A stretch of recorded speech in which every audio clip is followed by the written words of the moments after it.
Greetings. My name is Lola Frey. I am a data analyzer 2.0 from Dark Tech. I will now continue the series titled, A Story, Chapter 2. Angela opened her eyes and heard the tweets of birds. Sometime later, Angela entered the garage with white pants and a light blue blouse buttoned up to her neck. Later, Angela's mom came into the garage. She found Angela sitting on a stool and chiseling pink paint off her back license plate. "What are you up to?" Angela's mom asked. "I was messing with some paint," Angela replied. "You've never been one to use paint," Angela's mom said. "Yeah," Angela said. "I know. Go ask your dad what's the best way to get that off," Angela's mom suggested. "Okay," Angela replied. Angela stood up. Before she left the garage, her mom tapped her shoulder. "Did you get your car lights fixed yesterday?" Angela's mom asked.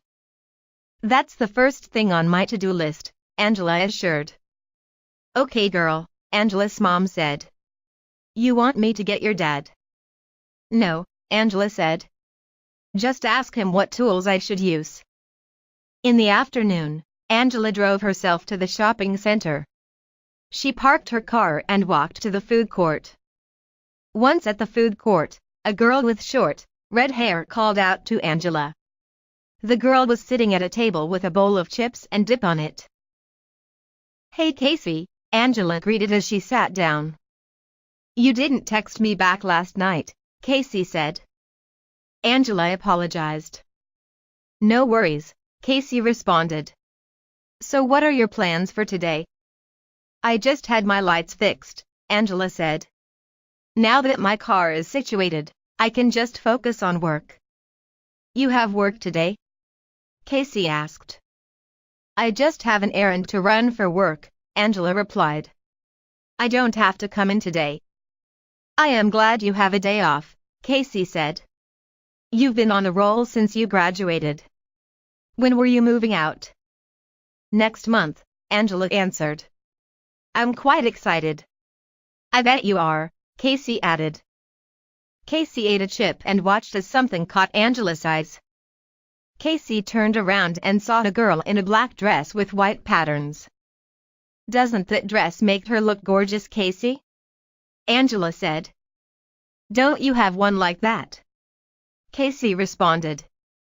"Maybe," Angela replied. Casey turned around to see what else caught Angela's eyes. A girl walked by with her boyfriend. "Aw Casey," Angela cheered. "They look absolutely adorable." "I see Angela," Casey said. "I know we were supposed to meet up here. But I am wondering if we should get your errand out of the way. I am sure you may have considered the same thing." "Yes," Angela agreed. "Let's get that done. It will be quick. Afterwards, we can come back here." Angela spotted a woman with long, light blonde hair. The woman was ordering from a burger shop and was the only one in line. Her bright blue eyes lit up when her order was ready. Her puckered lips were dark and her neck was long. "I don't think I've seen a more prettier person in my life," Angela said. "You don't need to exaggerate," Casey responded. "If I could get my figure right like hers, I would stand out a bit more," Angela said. "You don't give yourself enough credit," Casey told her. "You have a slim figure." "But I don't have as much meat on me like she does," Angela insisted. "Whatever girl," Casey sighed. Angela and Casey walked to the parking lot. They both got into Angela's car. "What do you need to do for this errand?" Casey asked. "I just need to meet with someone who works with my boss," Angela said. "Her name is Miranda Prasky. I am picking up some work-related papers from her. She's apparently a quite successful 49-year-old woman, someone for us to admire and learn from. She is currently on vacation from work, took a sudden leave." "Go relax on the couch in the living room," Miranda instructed. "I will bring you some water." Ethan dropped onto the couch and sighed with relief. Miranda brought Ethan a dripping glass of icy water and sat on the couch across from him. "How long have you been working at your job?" Miranda asked. Ethan finished taking 3 gulps. "It's been about a year," he said. "I started working there after I turned 18. "You have your whole life ahead of you," Miranda said. Ethan watched as Miranda's eyes lit up. "I currently work for a graphic design company," she informed him. "When I was younger, I never would have seen myself doing what I do now." "You like it?" Ethan asked. "Absolutely," Miranda replied. "Do you like where you work?" "It's not bad," Ethan said. "I am looking to move on soon." "What do you do on your free time?" Miranda asked. "I don't get out as much as I would like to," Ethan admitted. "This is my first day off in a long time." "Well, I appreciate you spending some of your day with me," Miranda said. "It's just been me and this house." Miranda guided them in with a smile. The house had polished stairs and handlebars. There was a crystal bright chandelier on the ceiling in front of a balcony. There were shelves of decorated plates and glass bowls. In another room were shelves of well taken care of books. Miranda led Angela and Casey to the kitchen. "You guys didn't have any trouble getting here, right?" "I made a wrong turn," Angela said. "But other than that, we had no problems." "Would you like me to get you something?" Miranda asked. "Water?" "I am fine," Angela said. "Yes, please," Casey said. Miranda gave Casey a water bottle from the fridge. "How have you girls been today?" Miranda asked. "Today has been going well," Angela said. "I have your papers right here, Angela," Miranda informed. Angela took the papers. "We saw you at the food court," she said. "We saw a beautiful woman getting some food. Come to find out, I would be meeting you sometime later." "I am flattered," Miranda laughed. Casey received a text message. "Angela," she said, "my dad sent me a reminder to get my mom's birthday stuff." "I guess we better get going," Angela said. Miranda led Angela and Casey to the porch. "It was nice meeting you both," Miranda said. "I will be seeing you in a few weeks, Angela."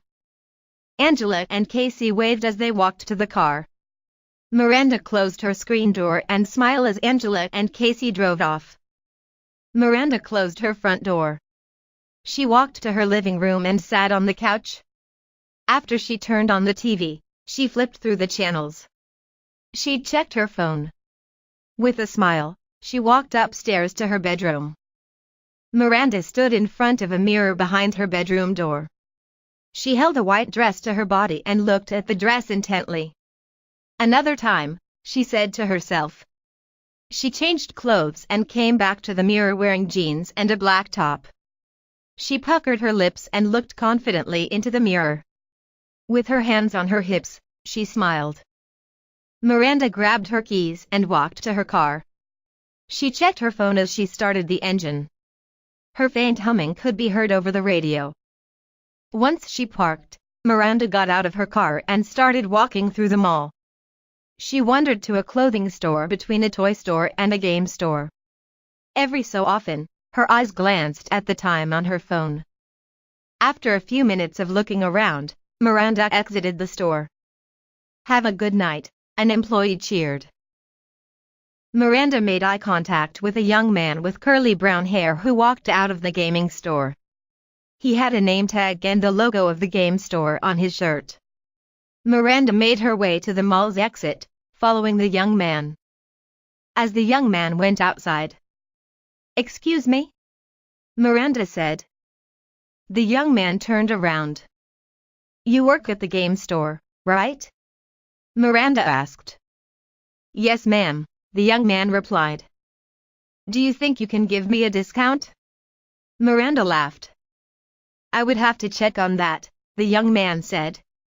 "Are you looking to buy a game for a family member?" "No," Miranda replied. "You play video games?" the young man asked. "Yes, Miranda answered. I am trying to pick up new hobbies. Miranda glanced at the young man's name tag. His name was Ethan. I will definitely look into it, Ethan said. Thank you very much, Miranda responded. Ethan sat on a bench.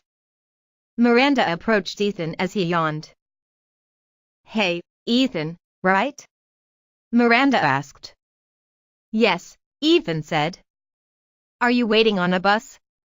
Miranda asked. Yeah, Ethan replied. My car is in the shop. I finally get it back tomorrow. I can give you a ride home, Miranda said. No thank you, Ethan responded. You really don't need to go out of your way for me. It's okay, Miranda insisted. I don't have a problem with it at all. Honestly, Ethan said. I am fine. Do you like riding the bus?